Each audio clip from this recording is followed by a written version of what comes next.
കേരളത്തിന്റെ സ്വപ്ന പദ്ധതിയായ വയനാട് തുരങ്കപാതയുടെ നിർമ്മാണ പ്രവൃത്തി ഈ മാസം 31-ന് മുഖ്യമന്ത്രി പിണറായി വിജയൻ ഉദ്ഘാടനം ചെയ്യും. 2134 കോടി രൂപയാണ് ആനക്കാംപൊയിൽ കള്ളാടി മേപ്പാടി തുരങ്കപാതയുടെ പദ്ധതി ചെലവ്. യാത്രാ സൗകര്യത്തിനൊപ്പം കാർഷിക വിനോദസഞ്ചാര മേഖലയുടെ കുതിച്ചുചാട്ടത്തിന് വഴി തുറക്കുന്നതാവും നിർദ്ദിഷ്ട പാത. വയനാട്ടിലേക്ക് ചുരം കയറാതെ ബദൽ പാതയെന്ന പതിറ്റാണ്ടായുള്ള മലയാളിയുടെ സ്വപ്നമാണ് പാത വരുന്നതോടെ യാഥാർത്ഥ്യമാവുക. കോഴിക്കോട് വയനാട് ജില്ലകളെ ബന്ധിപ്പിക്കുന്ന പാതയ്ക്ക് കഴിഞ്ഞ മാസം കേന്ദ്ര പരിസ്ഥിതി മന്ത്രാലയത്തിന്റെ അന്തിമ അനുമതി ലഭിച്ചിരുന്നു.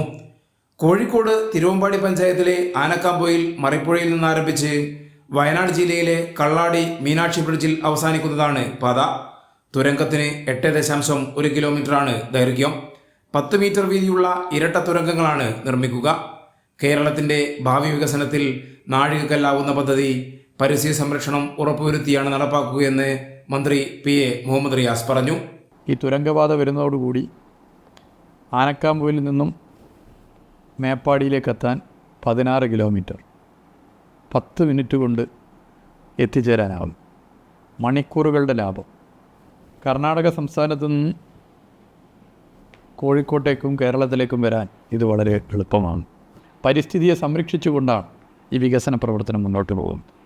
നാടാകെ മാറി മറിയുന്ന, ലോകത്തെവിടെയുമുള്ള മലയാളി ആഗ്രഹിക്കുന്ന ഈ പദ്ധതിയാണ് ഓഗസ്റ്റ് 31-ന് പ്രവൃത്തി ആരംഭിക്കാൻ വേണ്ടി പോകും.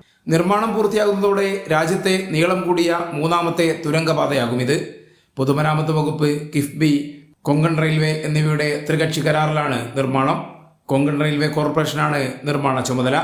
സംസ്ഥാന പൊതുമരാമത്ത് വകുപ്പ് നോഡൽ ഏജൻസിയായി പ്രവർത്തിക്കും.